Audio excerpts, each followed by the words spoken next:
এবং বিভিন্ন গালাগালিও করেন। Is it true or false? তাহলে কেন কোনো ভিডিও প্রকাশ হলো না? তারা শুধু এসেই বলে যে ফেক কল দিয়েছে, ফেক হ্যারাসমেন্ট করেছে। তাহলে ভিডিওটা প্রকাশ করে দেন আপনারা, প্লিজ ডু ইট।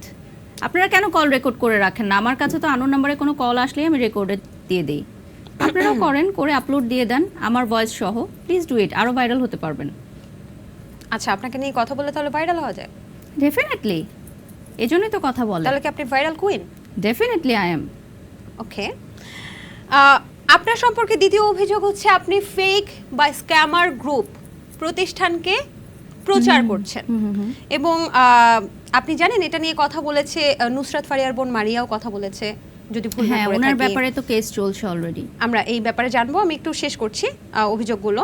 এবং আপনি নাকি তাকে বলেছেন টাকার জন্য আপনি সব কিছু করতে পারেন এবং আপনার সম্পর্কে জুয়ার অ্যাপস প্রমোশনের একটা ব্যাপার আছে, কথা উঠে এসেছে। এবং আপনি টাকা নিয়ে একটা নারী উদ্যোক্তার প্রোডাক্ট প্রমোশন করার কথা বলেছেন, পরবর্তীতে করতে পারেননি, কিন্তু তার টাকা কেটে রেখেছেন। এটা নিয়ে আমরা আসলে অনেক কথা শুনেছি, আপনি এগুলোকে ক্লিয়ার করেছেন। কিন্তু এত এত অভিযোগের ভেরেও যেটা হচ্ছে যে আপনি অভিযোগগুলো মানে এই অভিযোগগুলোতে কি বলবেন আসলে? যে সালমান মুক্তাদিরও, আমাদের জনপ্রিয় কন্টেন্ট ক্রিয়েটর সালমান মুক্তাদিরও কিন্তু এই স্ক্যামার গ্রুপটাকে নিয়ে একটা পোস্ট করেছে। যে আমাকে একটু হবে আরো এক নাম্বার, আমি প্রত্যেকটা পয়েন্টই আপনাকে ধরে দিচ্ছি, প্রত্যেকটাই আমার অ্যানসার রেডি আছে। এক নাম্বার হচ্ছে নুসরাত ফারিয়ার বোন যে কথাটা আপনি বললেন, ওনার সাথে সেই গ্রুপের দ্বন্দ্ব রয়েছে পার্সোনাল, সেটার জন্য কিন্তু আমি দায়ী না।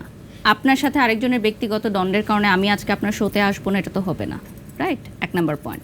দুই নম্বর পয়েন্ট হচ্ছে সেটা আইনিভাবে কেস চলছে, তো সেটা বিজ্ঞ আদালত বিচার করবেন, সেটা আমি বিচারক না। আমি আমার কাজ করব, আমি আমার প্রমোশনাল সেক্টরে কাজ করব। গেল। সেকেন্ড যেটা আপনি বললেন যে সালমান মুক্তাদিরের যে বিষয়টা, ওটা ছিল একটা ফেক আইডি এবং ফেক প্রোফাইল, যেটা পরবর্তীতে জিডি করে বন্ধ করানো হয়েছে এবং সালমান মুক্তাদির পরবর্তীতে সেই পোস্টটা ডিলিটও করে দিয়েছে। মানে কাদের ফেক প্রোফাইল? মানে এক্স্যাক্টলি ওনাদের ফেক একটা হোয়াটসঅ্যাপ ছিল। তাহলে কি তারা স্ক্যামার গ্রুপ না?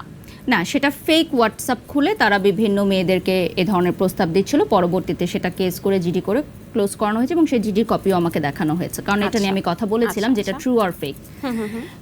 দেন সেকেন্ড যে আপনি বললেন যে কেউ একজন লাইভে এসে বলেছে যে আমি টাকার জন্য কাজ করি, তাহলে উনি কি ফ্রিতে কাজ করেন?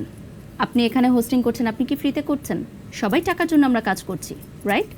আর এটা উনি ওনার ভাষ্যটা বলেছেন, এটা তো আমি বলিনি কখনো লাইভে এসে যে আমি টাকার জন্য কাজ করি।